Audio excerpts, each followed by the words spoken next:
One of the first steps when you're drafting your executive compensation disclosure, your executive pay disclosure for your proxy is determining which highly paid executive officers are unlucky because their pay must be covered in great detail. I say unlucky with tongue in cheek because they're getting paid so much that their details of their pay are going to be known to the world. These covered executive officers are called named executive officers, otherwise known as NEOs, today on Zippy Point.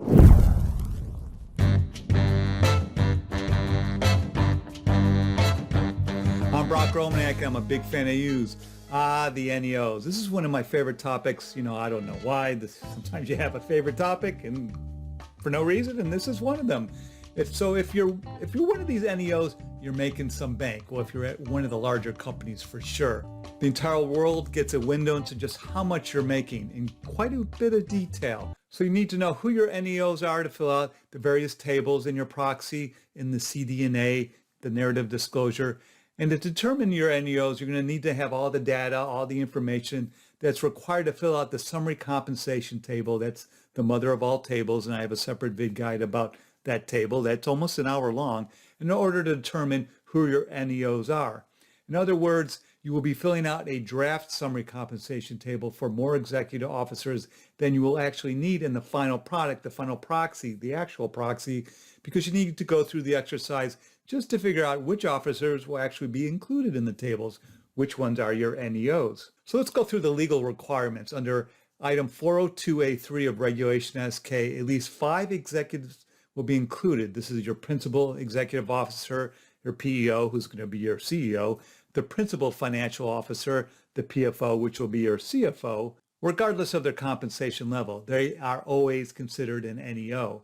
Then you'll need to figure out the company's 3 other most highly compensated executive officers serving at the end of the last completed fiscal year whose total compensation exceeded $100,000, as well as up to 2 individuals for whom disclosure would have been required but for the fact that they are no longer serving as executive officers as of the end of the company's last completed fiscal year. So you're going to have at least 5 NEOs. I say at least because going over 5 happens more often than you would think because of that exception where you had 2 other people that departed. There are a number of other circumstances that pull more than 5 in. So for starters, as I just mentioned, you might have up to 2 additional individuals because they have already left the company. You might have a new CEO. You might have a new CFO during the last fiscal year. And anyone who served as a PEO or a PFO at any time during that last completed fiscal year must be treated as an NEO, must be included in your proxy. And then you might have a former executive officer who got a huge lump sum as a severance payment on their way out the door. You could have a large new hire or retention grant that led to an omission from the summary compensation table of another executive officer whose compensation otherwise would have been subject to reporting, would have included them as an NEO. The company can consider including compensation disclosure for that executive officer to supplement the required disclosures. So sometimes it's an optics thing. More executives were tapped as NEOs to avoid hurt feelings. The company was sensitive to how its officers and the market might interpret disclosure naming some officers, but not others. I have a separate Vid-Guide why an officer might not want to be considered an executive officer because of all the legal obligations that entails. A link to that video is below. So let's talk about the calculation formula. The formula to determine who is an NEO can be a little bit tricky when figuring out the numbers to compare between highly paid executive officers. The total compensation for determining NEO status will not likely be the same amount as the total compensation that must be disclosed in the summary compensation table in that last column. Under instruction 1 to item 402A3, the formula to determine which executive officers serving at the end of the last completed fiscal year are the most highly compensated is based on the total compensation required to be reported in the summary compensation table after excluding the amounts included in the change in pension value and non-qualified deferred compensation earnings column of the table.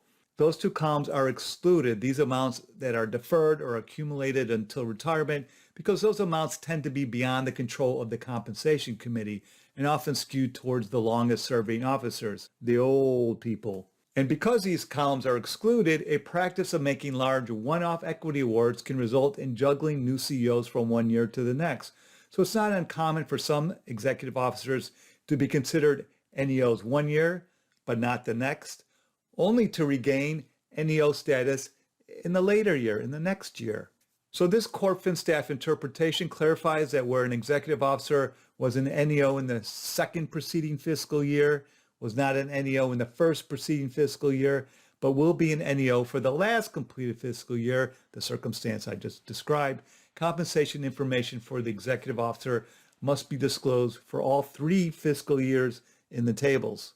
On the other hand, this Corp Fin staff interpretation states that when an executive officer becomes an NEO for the first time, the summary compensation table need include that executive officer's compensation just for the last completed fiscal year. It does not need to include the executive officer's compensation for the 2 preceding fiscal years. So bear in mind that your NEOs are not necessarily your 5 highest paid employees. You might have salespeople, scientists, celebrities who make those kinds of employees your top handful of highly paid employees, but they're not executive officers as defined in Rule 3B7 of the Exchange Act. They cannot be NEOs. I have a separate Vid-Guide about how you determine who's an executive officer. A link to that is beneath this video. But the upshot is that Rule 3B7 defines executive officers as those officers with a policy-making function. Specific titles alone are not the determinant, nor is their level of pay.